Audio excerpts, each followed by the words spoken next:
Hi, I'm Chris with CurioWare, and I'm just going to talk about a few things as I run through the demo here. So, at the moment, I'm just going to deflect some of these pearls back at the enemy, and you can also control the direction that you deflect them, just as you can control the direction that you throw items. And also, to an extent, the direction that you throw an enemy.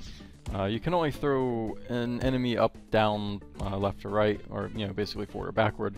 But you can throw an item, or deflect a item or projectile in any direction you want to.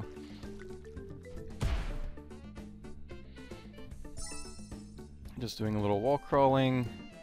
And at the top here you have a Super Mario 3D World style jump at the top, which you can circumvent by pressing the jump button before that happens.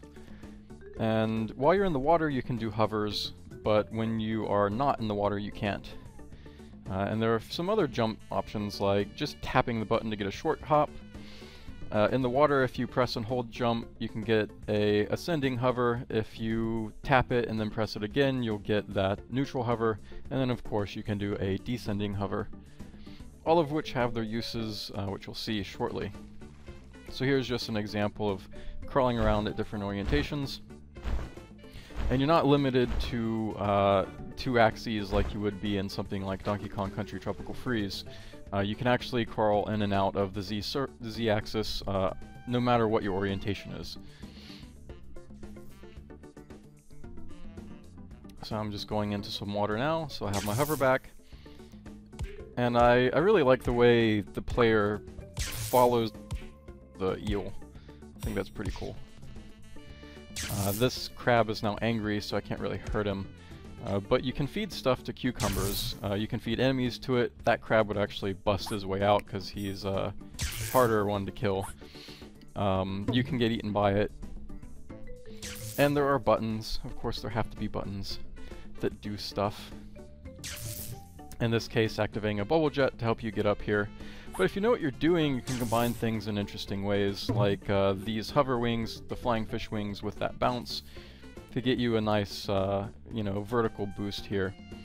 Now I'm just going to be, once again, pressing jump near the top to circumvent the Super Mario 3D World style hop at the top,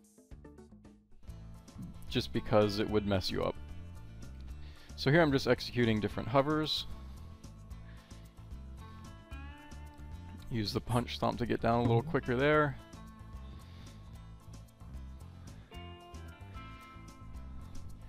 You gotta watch out for the logs because they can be tricky.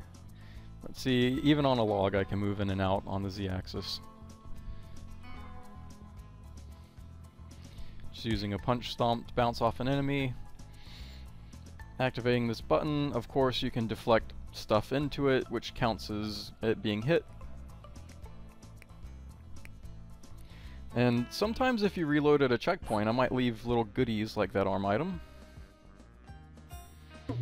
So here's just another example of combining things, maybe in more of a Zelda style fashion. Activate that little button there. And all that really leads to is this wall. But it shows, running up a wall with different orientation pretty easily. The camera angle needs a little work.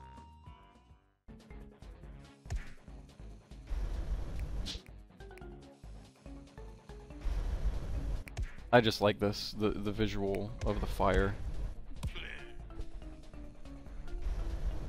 And it will roast you, or enemies, if you touch it. So here is World 1, World 2, World 3, 4, 5, and then we have a stash world that doesn't have music at the moment. There's obviously a lot more to show and tell about the game, and if you'd like to follow the development of the project, click the social networking link of your choice, and also keep in mind that I stream game dev on Twitch. Anyway, thanks for watching, see you later.